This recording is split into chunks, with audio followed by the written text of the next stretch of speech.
I don't know about you guys, but I love weekends. There was something about this weekend that really stood out to me. I can't really get my finger on it. Oh, yeah, that's right. It's the first weekend of NFL football and college football all together when it actually matters. And it did not disappoint. We saw 2 thriller games back to back, Thursday, Friday in the NFL, and my, oh my, college football this last Saturday, it was pandemonium, and I'm here for it. I know you guys are here for it, so let's talk about it. But first, I'm your host, Matthew Raridan, and this is Total Sports Talk Beyond the Lights.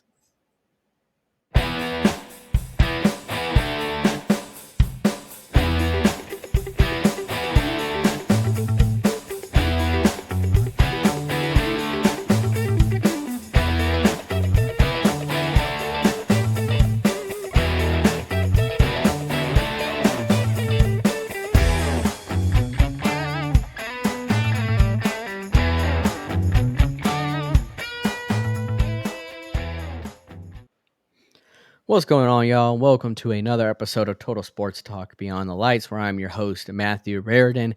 And with us today, once again, is our very own David Street. What's up, y'all? It's good to be back here instead of in my SUV like I have been the past couple weeks or so. Well, we are glad to have you back, David, and I'm looking forward to your opinions on several of these games. And also with us is Ed Smith. Hook 'em, y'all.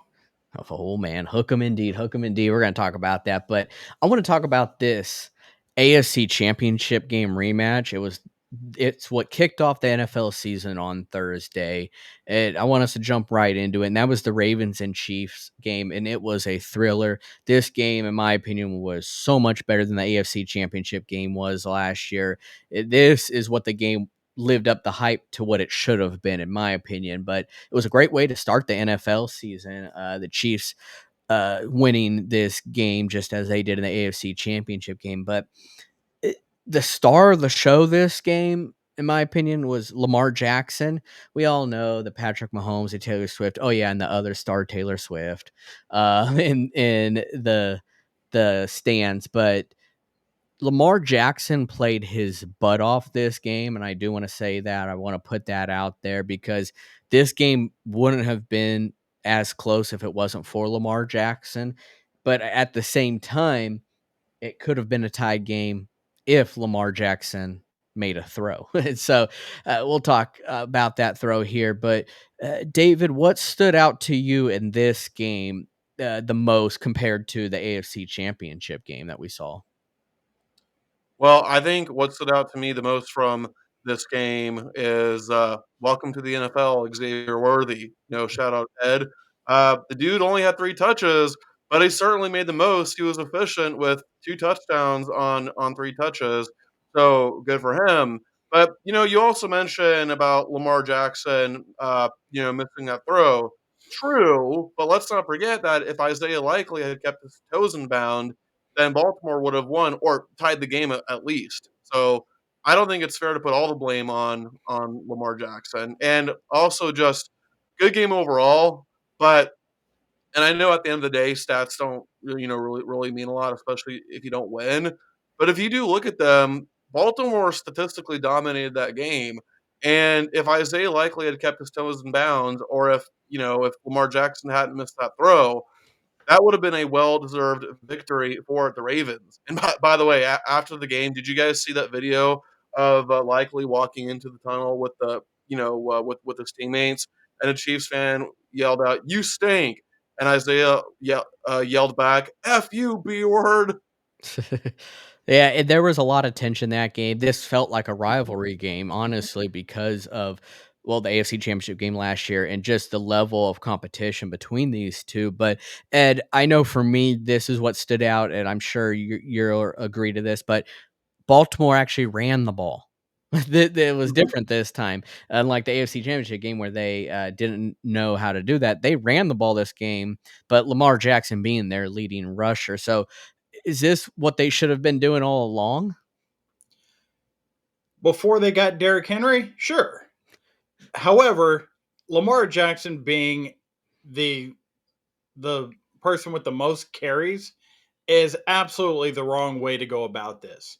You went out and you got the king for a reason. He is the one that's supposed to wear down defenses until they submit.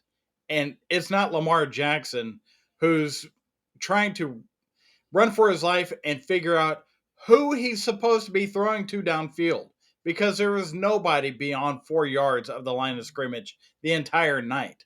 It seemed very constricted as far as an offense, but yet they were able to make some plays where it mattered.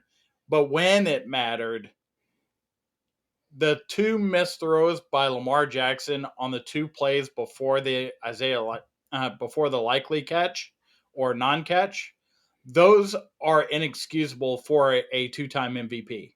He has got to be able to make those throws and get it on on the numbers, get it where it can be caught, get it in a position where that likely play doesn't even happen. And conversely, likely needs to take a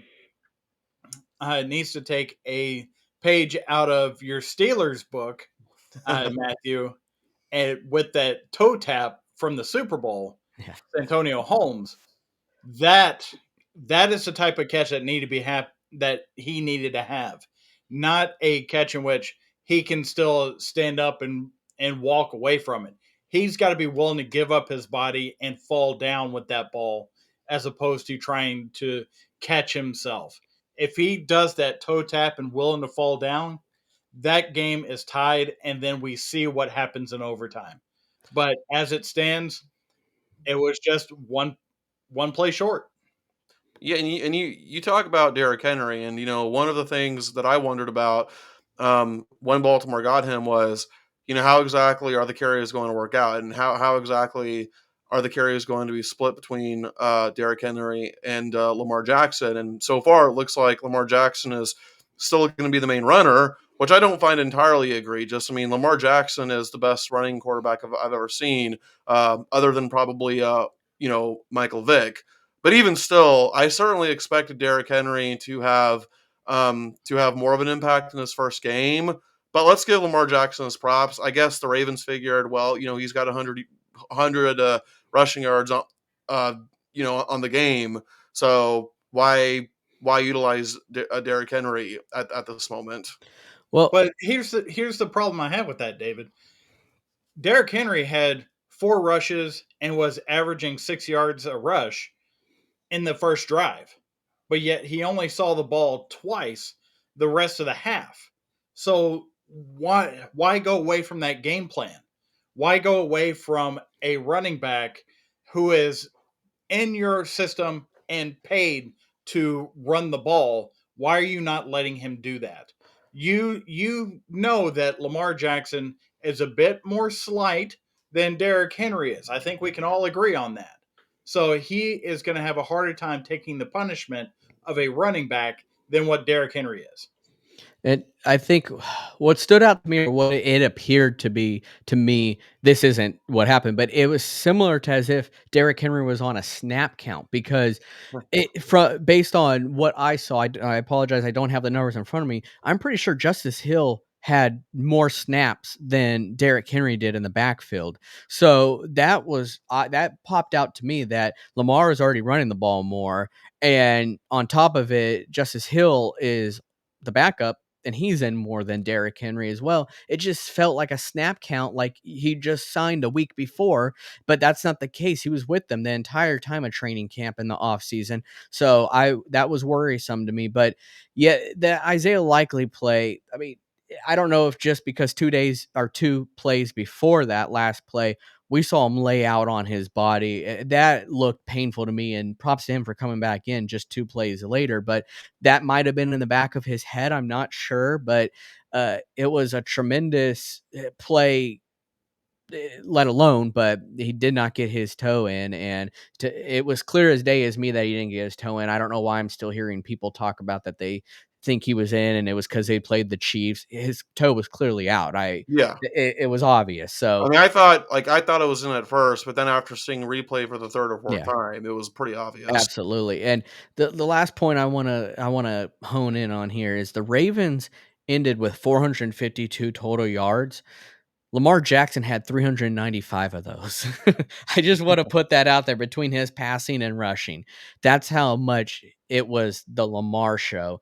But the scary thing about it is that I feel like the only chance they had to win was if the Lamar show's there. They just didn't seem like a complete team to me like they were last year. But it's only week one. I don't want people jumping ship. It's only week one, and he just played the defending Super Bowl champ. So you got plenty more to go, and I'm sure they'll adjust. I'm surprised only one person here has talked about Xavier Worthy, and it's one of the dudes who's not a Texas fan. Ed, don't you have something to say about him? Well, I do have something to say about him, and I made mention on our preview show for this week that if Xavier Worthy is truly a focal point of the offense and stretching the field uh, vertically and getting away from that 8 yards and a 8 yard hook route or 8 yard slant or anything like that, that the Chiefs could possibly be even better than these last two Super Bowl winning teams. So I'm not going to go so far as to say the that word that means that they didn't lose a game, but I I find it hard to look at their schedule and not think that they would have a better chance of winning every game on that schedule with that vertical threat that just stretches that field and uncovers Kelsey and Rice doing those short patterns that turn into longer patterns. I mean, can Xavier Worthy and Hollywood Brown surpass the Dolphins as the fastest duo in the NFL? It's going to be pretty close. I'll tell you what, because when I saw Xavier Worthy get the ball, I lost him because he's that fast. I mean, don't blink your eye because he is fast. He's quick Uh-huh. and fast. So we love watching the Tyreek Hill and Jalen Waddle show in Miami, but we may have another version of that in Kansas City with Xavier Worthy and Hollywood Brown once he comes back. That was not the only NFL game that took place before this weekend started. It was also the Green Bay Packers and the Philadelphia Eagles as they kicked it off, the first international game of the year and the first time ever in Brazil, where it took place in Sao Paulo. And this was Saquon Barkley's first game in an Eagles uniform, and he did not disappoint. He had a hat trick. It almost came to the point where he almost had 4 touchdowns. It was impressive for his debut there, but this was also impressive by the Packers as well. The Packers looked like they did last year too, picking up right where they left off in the playoffs. And it was a very fun game to watch. It was. The only thing I hated was the fact that this game took place on that field. I will stand on this hill. I truly believe that the NFL should have never played on that field. Oh, It was horrible. I don't care about that. They could have played the game in Antarctica for all I care. What I cared about was the fact that how are you going to have a game where you appeal to your international audience and yet you put the game on Peacock? Like, how does that make any sense? No, I already talked about that on one of our previous shows too, but uh, I could care less where it was played. Like you said, Mhm. it could take place in Antarctica. It was just that field in general. That was a safety hazard, and shame on the Yep, NFL. They should have done several tests beforehand fair. because there are players that were getting hurt out there, and one of them being the star quarterback for the Green Bay Packers. I know it wasn't necessarily field related, but there was just a lot of situations that could have been avoided if that There field was truly tested. there were so many plays that were left on the field because the players could not keep their feet. Hmm. And you throw that on top of that field was not meant for how big, strong, fast, and collision based the NFL is. that field was based more on how their football players play their game versus how American football plays its game. And if you saw the turf after the game, which I saw a couple of videos circulating of that turf and what it looked like after, and this is the end zone where there's not much going on there. It was a wreck. It looked like my yard after weed season. It was disgusting how they expect NFL players being paid what they're being paid to play on that field and not have any kind of injuries or footing issues or take away from what the game is because they want to put it on this makeshift uh, situation. Yeah, and I'm glad you brought up the point of the size of the players because the average soccer player is probably the same size as Devonte Smith, maybe a buck 70. Besides a goalkeeper, I don't think there's anyone out there that may be 200 pounds plus on a soccer field. So all NFL players, for the most part, are 200 more pounds. You've got linemen that are 300 plus pounds. This was just not the environment to be playing this game. But nonetheless, though, it was a great game. It was close. It was fun to watch, besides, of course, the injuries at the end. Ed, do we have an update on the Jordan Love situation? Uh, he has between a grade 1 and grade 2 MCL sprain, which means he will be missing a few weeks, but not the entire season. Now, the play in which that took place, it did look in slow replay because everybody has their little rewind button and slow motion on their streaming services, that there was a pop in the knee. So I I'm just hoping that that was just the knee kind of letting go a little bit and not being so tense, more so than there actually being a further problem and they're just kind of masking it with this diagnosis so far. Now, as far as the actual game itself, the biggest thing that I saw in that game is the Packers get 2 turnovers in the first quarter and only cash it in for 6 points. They let Philadelphia get in a rhythm after that, and that's when things started to snowball against them. They kept up as best they could, but eventually Philadelphia just overran them, and that's why Jordan Love was in the position where he had to be in the pocket the way that he was when he got hurt.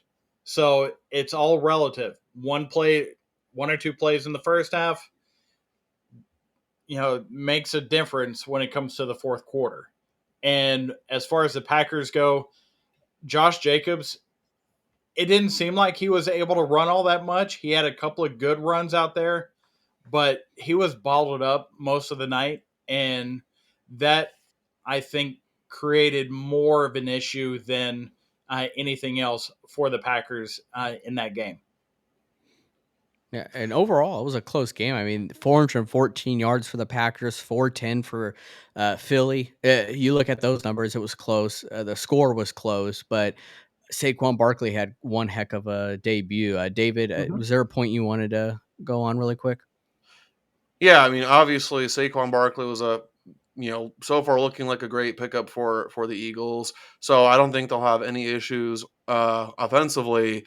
But defensively, they've pretty much picked right back off, right back where they left off last year, and that is terrible. And the biggest reason, in my opinion, why the Eagles did not lose this game, Ed, was because the Packers were just 1 of 4 in the red zone. The Packers convert at least one more red zone attempt, and y'all would have won that game. And points off turnovers, just like Ed was saying. Right. And point management. After the first touchdown that the Packers had, they took a point off the board to try for a 2-point conversion that they failed to make. And then the kicker that they brought in that they were so high on missed a field goal in the second half, which there's your 4 points right there. Yep. That would have turned everything around. Yeah, when you enforce those errors on yourself, you're making it harder to win the game. Absolutely. But off with the NFL, and here we come with college football, and we have to start out with the game. I don't want to say the game. Sorry, that's a trademark. That's a different No, game. no, you can trigger Ohio State fans. Yeah, well, Okay? one of the two You mean participants the was. Ohio State fans? Yeah. Oh yes, the Ohio State It's fans. not trademarked. They're not allowed to do it. Okay, I remind Ohio State fans every time I see them. Okay, but uh, Texas Longhorns and Michigan Wolverines. Some thought this game was going to be closer. That was not the case. And I want to give a huge shout out to Ed Smith, who correctly predicted this outcome and the score here. Seriously, Yeah, because dude. Ed even pointed out that Michigan, what are they? They were 0 in. They were 0-4 Mhm. in their last 45 games when they give up more than 30 points. And Ed, Otherwise, they're 41-0 when they give Mhm. up less than 30 points. and how many points did Texas score, Ed? 31, as predicted by myself. It's like it's like they listened to him, or he traveled from the future here into the past to Yeah. correctly predict it. But it was impressive. This was such an impressive game by Texas. I think for me, the biggest not but the biggest con or whatever negative that I got out was that opening drive was so impressive until it wasn't. That was it. That was pretty much it. From that point on, they corrected their mistakes and they just looked like a team that wants to play for a national championship. I know this is just the second week, but that's how much they wanted it. And to go into the big house and win and to have a beating that they did was impressive right there. Not a lot of teams can say that they can do that. Texas did that on Saturday. And David, what did you see out of that game that you would have as a major takeaway on both sides? Well, I think Texas is clearly, one of the teams, one of the 3, 4, maybe 5 teams that can win the national championship. And then also what I saw from Michigan is that this is what happens when you lose everybody. And forgive me, Ed, but I'm gonna have to roast you here a little bit. And ultimately, you're not going to care because your team won at the end of the day, so it's not really going to matter. But I recall a month, maybe a couple months ago, whenever it was, when we were doing our rankings, and I think you had Michigan number 8 or number 9. I remember you had them in your top 10.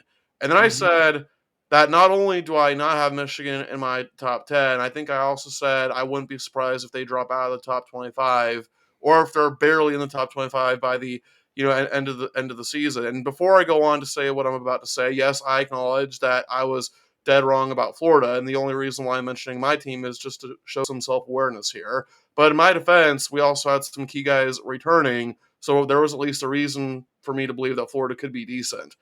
Michigan lost everybody, including their head coach, and somehow you still had confidence in them. I mean, I know it's early in the season, but Michigan did not look good against who they played the first game, Fresno State.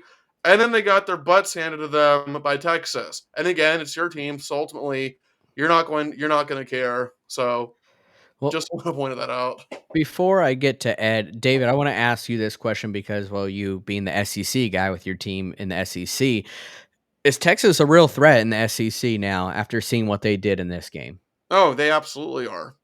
I No mean, question. I know going into it this year with them being in the SEC for the first year was definitely a big, well, what can they do? Because SEC play is as good as it gets. But after seeing this performance, Texas and Georgia, man, whoo, Yeah. that's gonna be fun. That's gonna I be mean, real fun. 19th. at this point, the only teams in the SEC right now that I would probably put above Texas are Georgia and Ole Miss. And I know Alabama, beat USF 42-16, but that was probably the least impressive 42-16 Yeah. win that I've ever seen. Yeah. All right, Ed, I roasted you, so it's only fair that I Okay. give you a chance to respond. Well, I'm gonna take a second and mention about that Alabama game. That Alabama game, it was a lot closer than what that score would say. This game was way far away for how close this score was. Yes. This 31-12 felt like 50-0 compared to that Alabama USF game where you said 44 to 19, 42-16, but the game was 42 like to close for the 16. first 3 quarters, and That then Alabama just went off. that felt more like a 31-12 game, and ours felt more like the 44-16 game. That's how dominant this performance was. Now, keep in mind, I want to point out a couple things. One, Quinn Ewers had played in the Big House before when he was at the Ohio State University. I say that in jest. Yeah. Two, this is not the first time that about half of that team had played a large non-conference game in the second week of the season. They did this last year going to Alabama. So they knew what it looked like, and they knew what it felt like, and they knew what they needed to do. Three, Texas had 11 people drafted, where Michigan had 13 people drafted. But yet Texas is now better than Michigan after losing that many people. A lot of people talk about Michigan lost everybody. Well, they lost 13 players. Texas lost 11. Who looks better right now? Texas does, because they were able to reload better and not rely on last year's success going into this year. Yes, I did have them in my top 10 to start the season because that's the start of the season. That's what a roster check kind of looks like going into the season. The difference in this situation is the coaching staff, in my opinion. The coaching staff of Jim Harbaugh and everybody that he took with him down to LA is not Sharon Moore and the team that he has around him now. Wink Martindale, he got shown who his daddy was by Steve Yeah, he did. Sarkisian. Well, and Go ahead. sorry, you can finish your thought. I was gonna say it really kind of looked like that scene in Remember the Titans when Wink Martindale's like, "You don't need to worry about the defense. We got this," and Sarkisian's like, "You know who your daddy is, right?" Yeah. Yeah. Well, you mentioned the coaching staff, and someone pointed out to me on Twitter how yes, it is true that Texas only lost to less guys than Michigan did, but the other thing too is that not Michigan, like Texas, you guys had two of the most important people on your team coming back, quarterback and head coach. Michigan does not have that luxury. That's very true. But to have the storyline out there that Michigan lost to everybody, and you're correctly pointing out they lost the two most important pieces, and Jim Harbaugh, the most important piece, feels like offensive linemen are weapons. They lost all five of those, so they may have lost a higher quality of guys uh, for the college game, but both teams lost more than 10 people to the draft. And here Texas is now contending for a national championship, which now that we've gotten past that second game of the season, big non-conference game like we did last year, now we get into what we're looking at in the SEC, and this is where Texas is going to make its money because they've got to go through that SEC schedule, which to all due credit, is not the Big 12.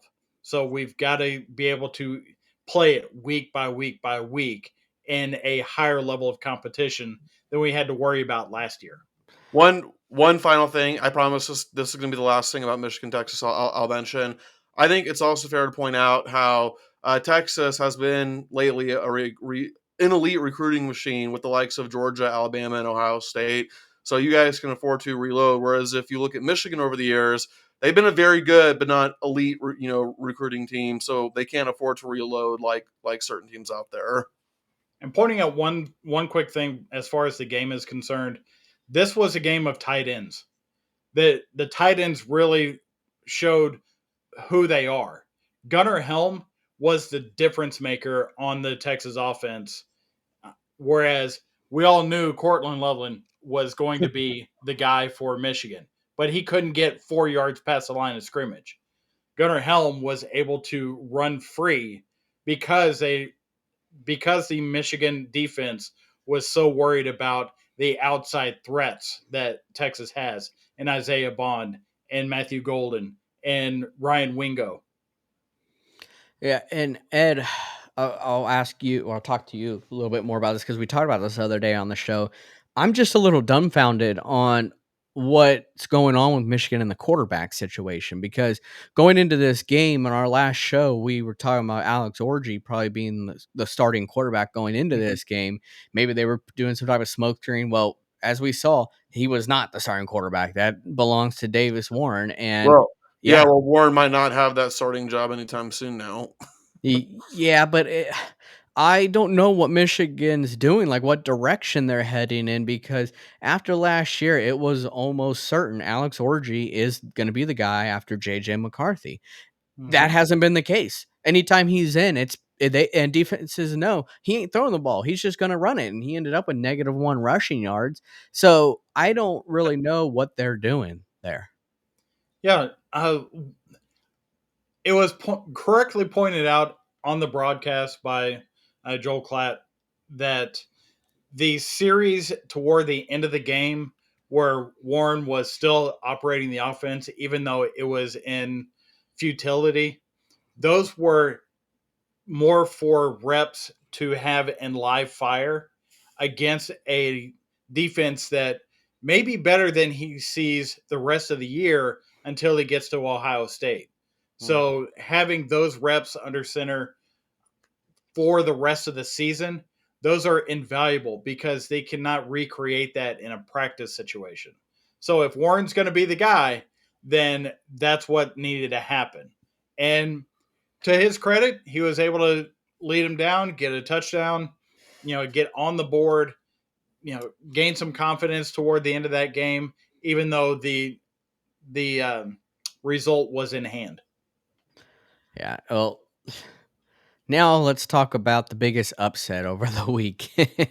One of the biggest upsets of all time. Yeah, NIU, Northern Illinois University, Notre Dame. Texas A&M sure is. They're sure pissed, probably more than Notre Dame at this game. But this was, such a big upset because, well, no one saw it coming. Notre Dame just did not look like a team that wanted to win. No, what team that did want to compete? They did not look like the team that faced Texas A&M the other day. I don't know if they just looked past this game on their schedule, but they got embarrassed. Yeah, and y'all remember the last time Northern Illinois was even relevant when they had some guy named Jordan Lynch at quarterback. Remember him? Jordan Lynch? Jordan Lynch. Wasn't he? Tyson Lynch? No. Wasn't John Lynch. Wasn't Jordan Lynch okay, even if I have my quarterback wrong, y'all remember that one year when NIU went to New Year's Six Bowl. I think it was the Orange Bowl, and they got killed by Florida State, I think. But there was that one year. You guys don't remember this? I really don't. I'm drawing a blank on this one. Yeah, same. Wow. All right, I'm gonna. I mean, is that on your NCAA 14? Is that? I'm gonna look. By the way, if I go out of connection, just be warned of that. I'll be back. But I'm making the sacrifice for the freezer. Well, while you look that up, I'm gonna have Ed take on this. What does this do with Marcus Freeman's legacy? Because losing to a team like this is not a good look. What I find with this Notre Dame situation is everybody built up the first game. As long as we get past Texas A&M, then we're coasting the rest of the way. And turn around, NIU just beat them up front. They were able to run 45 times against a vaunted Notre Dame defensive line. Well, on the flip side, Notre Dame only ran 28 times.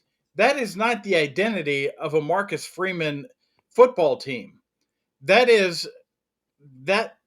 feels more like you're trying to placate this big time transfer guy that you brought in that's supposed to be this fantastic, let's jumpstart the offense by throwing the ball all over the field. That's not a Marcus Freeman game plan.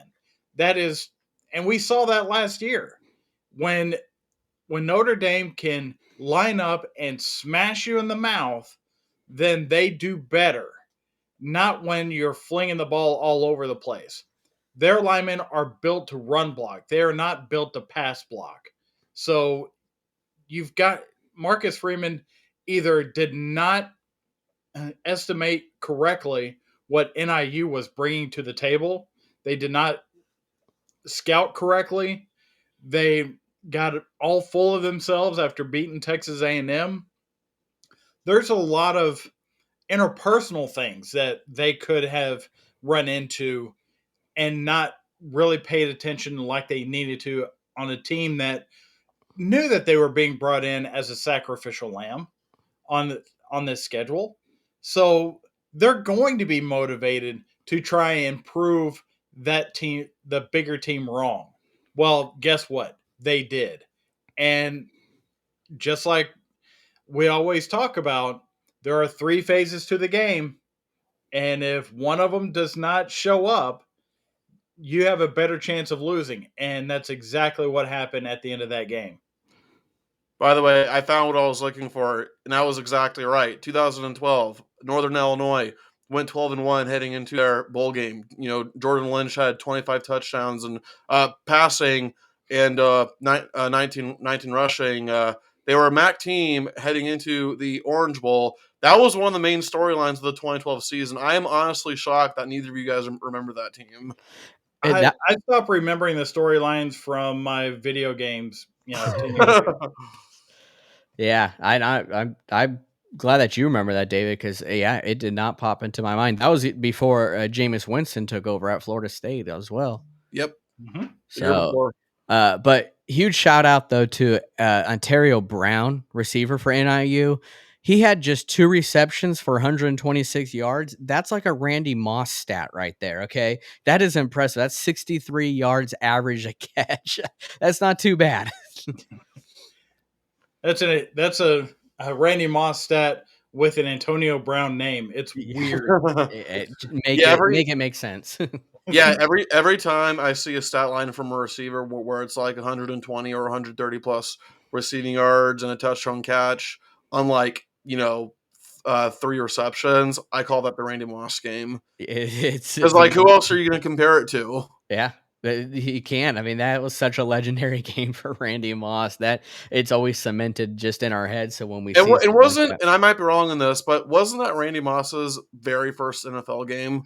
No, that was his first Thanksgiving Day game. Yeah. Oh, okay.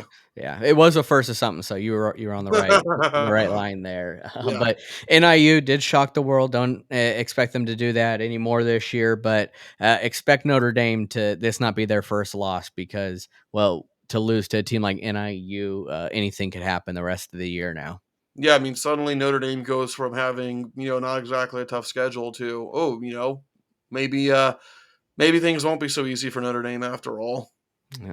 Don't ever look too much into it, just as this next team should not look too much into it when they play an unranked team, and that is not only my Oregon Ducks facing off against Boise State. Sometimes there are just teams that have your number. There is very likely in sports. Well, Boise State going into this game has always had our number as we are 0-3 all time against them, and you just can't look past it. The game here, not the one that took place yesterday, but when Boise State and Oregon play each other, it'll always go down as the LeGarrette Blount incident where he sucker punched the guy. And it'll always go down as one of the biggest memories in college football. But that is the frustration that took place last night. This was not a good-looking game for Oregon, and that's 2 weeks in a row. Yes, we pulled off the victory 37-34 with the last-second field goal. It probably shouldn't have been like this, but I will give, flowers to Boise State. They've got an impressive team there, led by their running back, who may be the first running back to get taken off the board now. When I tell you these numbers here, I want to go over these numbers with Ashton Genty, their running back. He so far has 45 carries, 459 yards, 9 touchdowns, so he's averaging 10.2 yards a carry. That's only 2 games in, guys. That's 2 games. That for some people, that's a season, okay? He's doing that in 2 games. At this pace, he's gonna end up with 2,700 yards and 54 touchdowns. I had to just put that out there because obviously he's not going to, but he looks so impressive on the ground. He made it look like video games twice now, in the last 2 games. Oregon, I just was not impressed with this. A win is a win. I will always say that. But we aren't looking like the team that many people said, even Kirk Herbstreit and Tim Brando, as national championship caliber level team. They aren't looking at so far 2 games in. So I was very shocked by seeing this 2 games in a row. I thought we would have corrected a lot of these mistakes early on. And I just hope that Dylan Gabriel finishes this year healthy, because this offensive line is not looking impressive. Through 2 games, we have more sacks given up than we did all last year. Well, when it comes to Oregon, who'd you guys play first? It was Idaho, right? Yeah. Yeah, so those Idaho teams are really giving you a problem. But you talk about people being high on Oregon, and when we did our rankings, I had Oregon number 2 on my list. Well, now Oregon is looking like the most overrated team in the country, and I'm not sure there's even a close second. Like, first of all, I think Dylan Gabriel has been, he's been solid, he's been efficient, hasn't been perfect, but he's certainly played well enough. But where the hell has the running game been? I mean, you guys are averaging just around 3 yards a carry, and you only beat Idaho by 10 points, and then Boise State.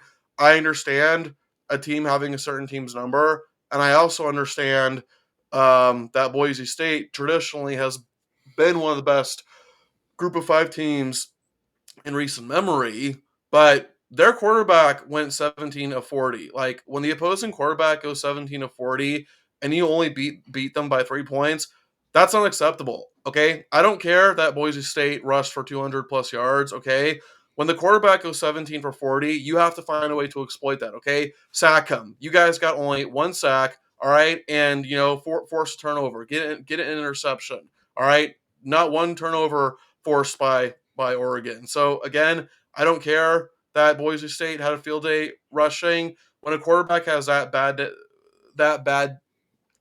of a game, you have to find a way to exploit that, and I don't think you guys did that. No, not one bit. What I would say to you, Matthew, is the only number that matters out of everything that we're talking about, 2 and 0. That's all that matters, because getting through the non-conference, that part, as long as you can do that unscathed, then you can really drive home through the Big Ten schedule. Still weird to say. Yeah. Drive home through the Big Ten schedule where your place is when it comes to national ranking. Because I'm of the opinion that we shouldn't necessarily have rankings until you hit the conference schedule, but that's never going to happen. So just lean into it at this point. Once we get into the conference schedule, then we'll know what Oregon truly is, because these few games before conference starts are meant to work out the kinks, get some continuity, and go from there. What I see from Dylan Gabriel at this point is he's being efficient.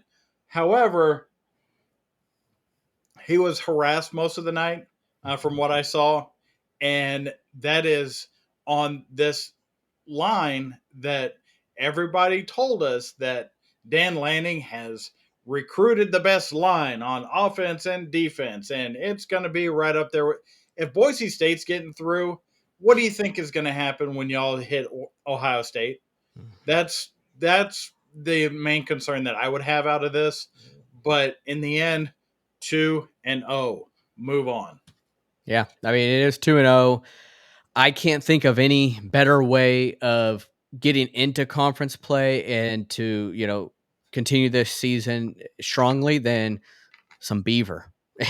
We're not used to seeing it this early, but next week, Oregon will be facing off against their in-state rival, the Civil War, and that's we take place against Oregon State. And I think a nice victory over them will help kind of propel, hopefully, this Oregon season. Yes, Oregon State of the Pac-2 conference. The good old Pac-2. Yeah. So, yeah. Oh my gosh. It does feel weird to say Big Ten for Oregon, and it's going to be tough for me to get used to that. But there's a team in the Big Ten that we need to talk about a little bit more, and we did talk about them the other day. That's Nebraska. Yes, they only played Colorado, so I do want to put that out there because I don't think Colorado's that impressive of a team. But I was impressed with Nebraska's victory over them yesterday. They didn't put up big numbers. They did win the game 28-10, and that doesn't seem close. The score doesn't dictate of how far that game was apart. This was Nebraska's game pretty much from the beginning to the end. And I just was impressed with the play calling, the overall play. Dylan Raiola, the one thing that we said that Ed said it, and he's going to talk about it here next, is don't let them bait you into this. He's a true freshman, and he did not play like a true freshman. I thought he played such a smart game. He went through his reads. He did not force a ball. And Ed, that's pretty much exactly what you said he needed to do. Absolutely. When you have somebody on the perimeter like Travis Hunter that's out there just looking to catch a ball, it doesn't matter if he's on offense or defense. Don't let him bait you into throwing that ball that doesn't need to be thrown. And he was able to avoid that mistake. As far as play calling is concerned, this is a Matt Rule team. This is a team that they're going to line up. They are going to try and run the ball at you, and they are going to play keep away. So you have to go through those limited possessions and try and work around that, which Colorado, they're not there. The first thing that we said when we were breaking this game down was the offensive line of Colorado needs to actually play well. When Deion Sanders, who has been grabbing his Gucci and looking at his Rolex and all that stuff, when he calls out the offensive line in the post-game press conference, then you absolutely know that what we said was true, and it didn't happen. That offensive line just got mauled and run over. And there's really no other way to say it, especially when you take a look at the fact that Colorado only had 16 yards rushing. Yeah. 16. Nebraska had 149. Let's just say 150. So you're putting the entire game plan on Colorado's side on Shedeur Sanders to run around and make plays, which he can, but he's got to have some help. He's got to have somebody other than Travis Hunter out there doing things. And nobody's out there doing things. Speaking of, and I have a few things that I want to say about the game and about the two teams. But let's start off with Travis Hunter. Is Travis Hunter the most wasted talent in college football history? The dude's probably going to be top 5, certainly top 10 pick at the very least. And his talent is just being completely wasted in Boulder. Yeah, I mean, he's getting the spotlight, though, so I wouldn't say too much wasted. I mean, you could look at like a Sauce Gardner, who clearly was better than to be on a Cincinnati team. But that Cincinnati team did go to the playoffs, though. Colorado's nowhere close to that. Yeah, but we saw that Cincinnati team, they didn't belong quite there. But yes, they did make it to the playoffs, so you are absolutely right. But his talent, he should have been on a way better team, but it didn't matter. He still got drafted top 5.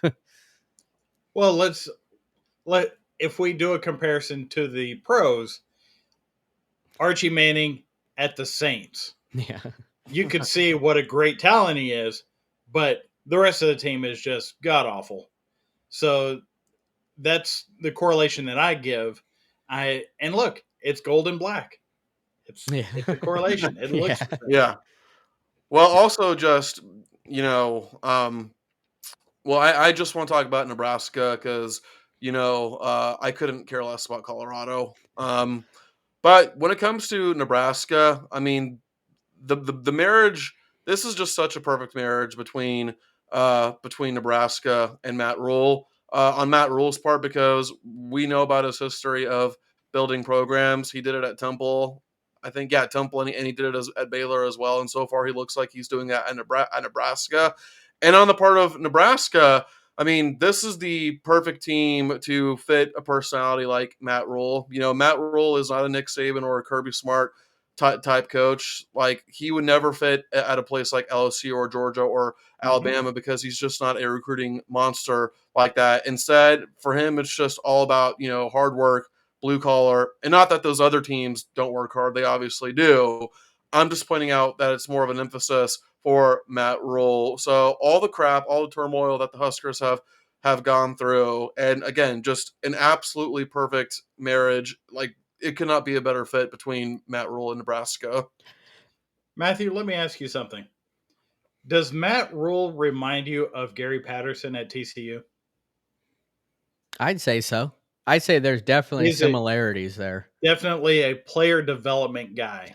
He's the guy that takes 3 stars and turns them into 4.5 stars. Exactly. Yeah. That was my point. Thank you. But at the same time, almost both of your points here, though, can be combined because Dylan Raiola definitely saw something there to go from being heavily recruited by Georgia to now going to Nebraska, being a true freshman starter. And he was actually originally committed to Ohio State. People forget about that. Yeah, so Matt Rule is building something special there. I truly believe that, and a great comparison with Patterson too at TCU. It's almost the best of both worlds right now. I'm not saying he's some mastermind in recruiting, but I think he is reaching a level that he hasn't before because people are believing in him. And now what he's doing with Dylan Raiola, only 2 games in.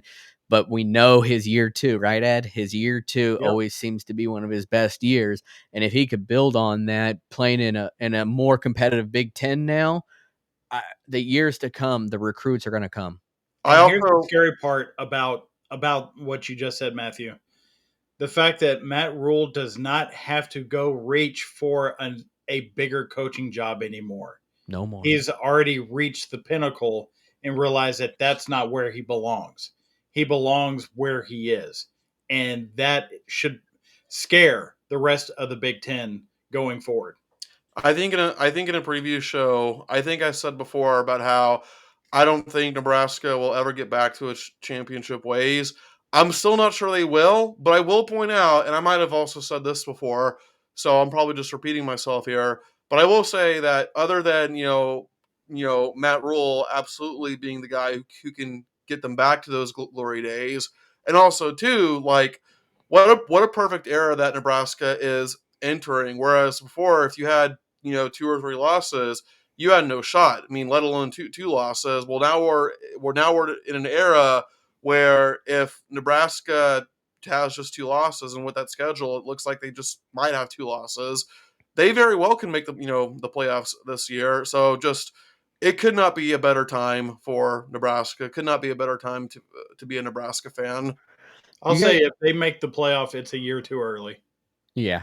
Yeah, definitely. And you guys remember Coach Pete when he was at Boise State and then went Washington. Coach Pete was loved by the Boise State fan base, and what he did there was special. And then going to Washington, he created something special there, brought him to a college football playoff game where they also got demolished by Alabama, kind of shades of Cincinnati and Alabama. But it's very similar that he is a great builder as well, and he does it very quietly. I mean, Jake Browning coming out of Folsom, who I got the privilege of watching play since I live there, and then bringing him there, he built him into a better player. Nothing super shiny, but Matt Rule does that. He does it so quietly, and he is in such a perfect spot where he belongs. And I like those comparisons. Coach Pete was a great coach, but Matt Rule, he doesn't need to go any bigger. He's where he needs to be, and to be a part of a team in your legacy of having a Nebraska team go from the slums up is going to be the highlight of his career. Yeah.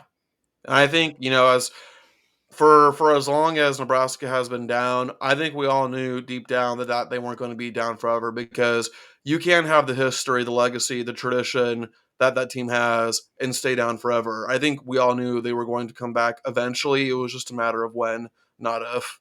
And that fan base in Lincoln's been waiting just Oh yeah. to get louder and louder. So it was a great game to watch. It was fun to see that fan base back to where, we're used to seeing them. And they're loud regardless, but now that they have a little bit more purpose, it makes it even more interesting.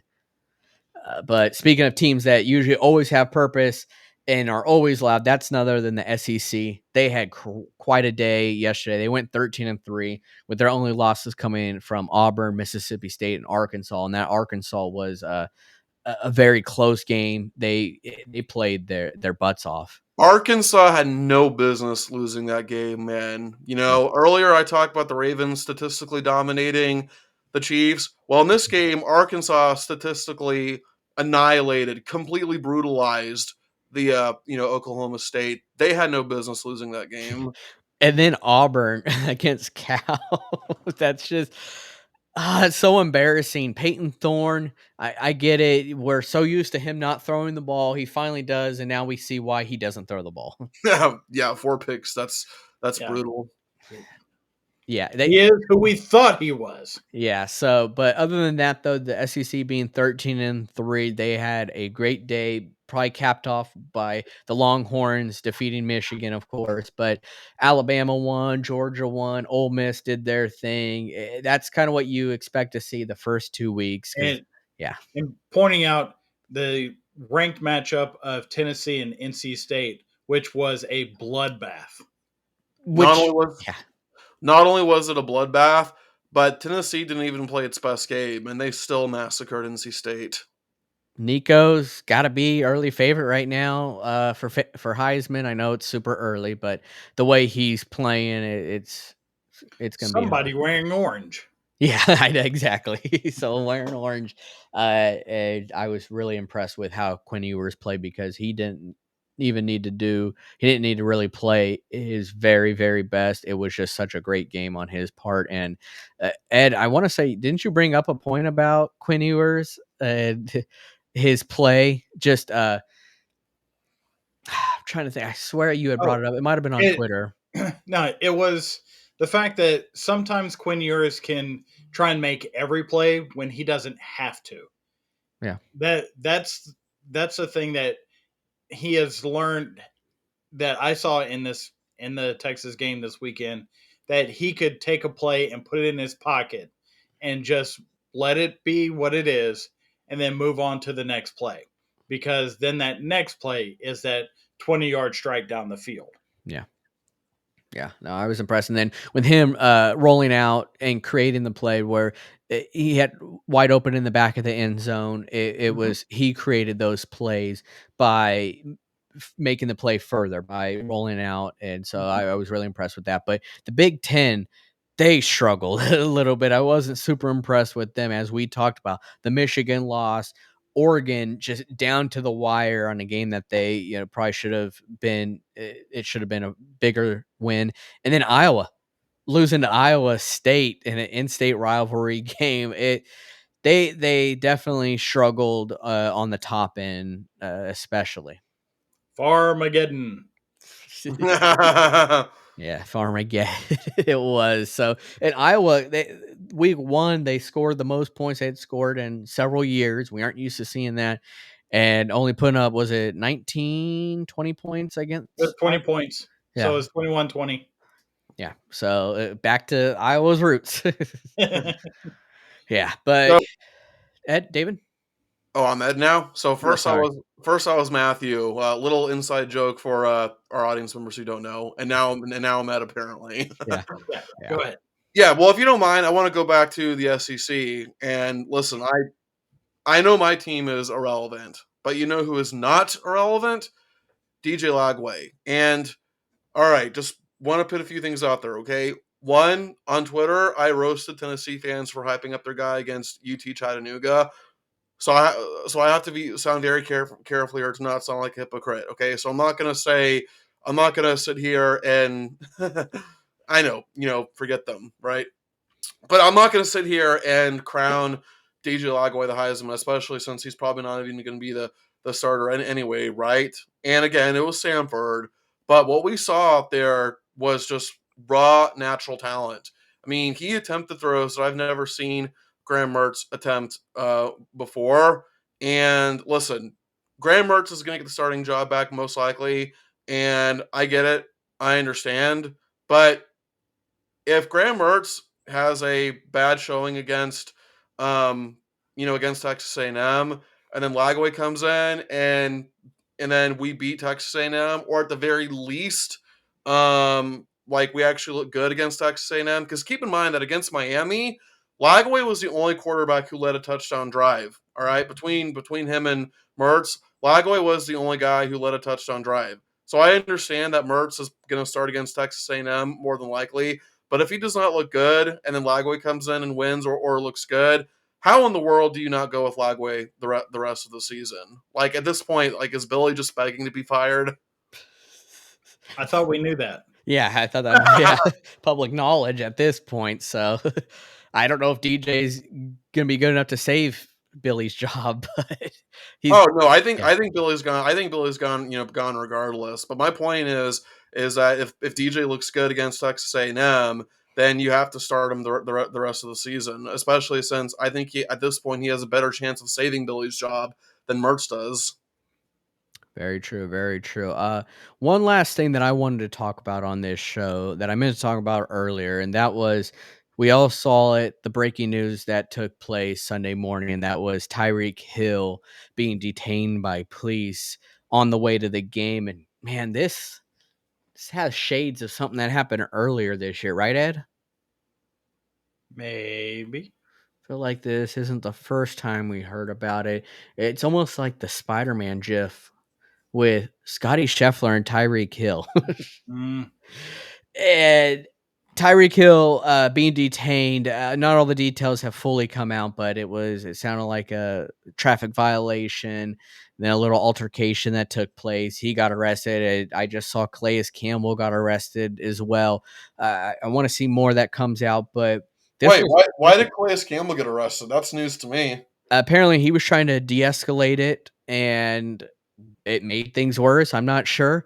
They are reviewing it. I know the Miami-Dade is reviewing all the body cam footage. Yeah, I'm sure that'll come out here soon. One of the officers was already placed on leave. I But saw that. that's usually what happens when they do reviews. So that is common. But we'll wait till the details come out. But that wasn't enough to stop Tyreek Hill Yeah. because he ended the game. Yes, he did end up playing.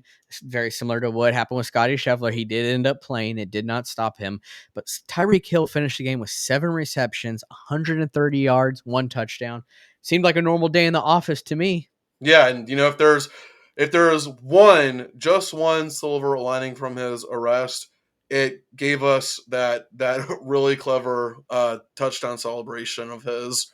And good for him. You know what? Have fun with it because it was perfect. It was the perfect touchdown celebration. But Ed, I just want you to answer this for me. It seems to be the question that we always see when stuff like this happens is why are NFL players still driving themselves or any star players in general? I feel like at this point you should have a driver taking you.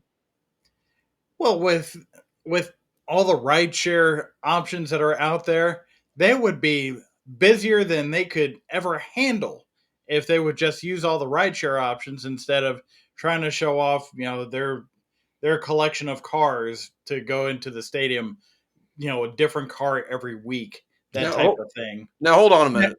Was Tyreek Hill drunk? No, if he No. was drunk, he would not have been able to Well, play. okay, fair, fair. But then, like, why are we questioning him driving? He's a grown man. Well, because he still had a traffic violation. He was speeding. So there was still an incident. I mean, Yeah. because of that. So it's like he still got a ticket for speeding.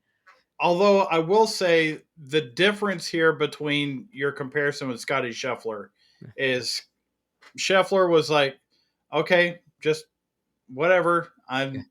We're gonna go. We'll figure all this stuff out. And from the reports that I had seen, there was a lot of you know verbal altercation going on and creating a bigger thing than it needed to be, as opposed to just okay, whatever it takes to get beyond what is happening right now. And that I think is the bigger difference between the two, Hmm. because Tyreek Hill was speeding. He was driving recklessly. He wasn't trying to just pull into the parking lot. They had to follow him to get him to pull over because he was speeding and driving recklessly. So to then have Tyreek Hill argue the point and get in the face of the officer, that you can see how it can escalate when the person being pulled over feels like it is a disservice to him when he's the one that did something that caused him to be pulled over. You know what? Like, one funny thing from the whole Scotty Scheffler situation was, like, usually 99% of the time it's very cringy when a celebrity gets arrested and they're like, "Do you know who I am?" Well, that might have been the only time in history where a celebrity saying, "Do you know who I am?" would have actually worked. Like, that was the only time ever where it would have been appropriate to ask, "Do you know who I am?" If you remember the context of the Yeah. situation. Mm-hmm. The thing that I found, I don't know why, but to me it just seems weird or odd is why was the biggest agent in all of NFL in his car with him? I mean, I get Tyreek Hill is one of the biggest players in the NFL, but it was just odd to me when I saw the report that Drew Rosenthal or Drew Yeah, Drew Rosenhouse. Rosenhaus was in the car with him, and then I saw the interview when he entered the arena, and I was watching, I think, ESPN or something this morning. And they had him on there. It felt like a WWE promo to me. He was screaming in the mic, and everything. I just thought it was weird that he happened to be in the car with him. Maybe he just wanted a joyride. Tyreek Hill is going to have the game of his life, and you people are going to be here to see it. Like Yeah. it was like a Randy Savage type of promo when he was yelling in the mic. He was so pumped up and everything about it. I just that's what I gathered from it. And I thought it was funny.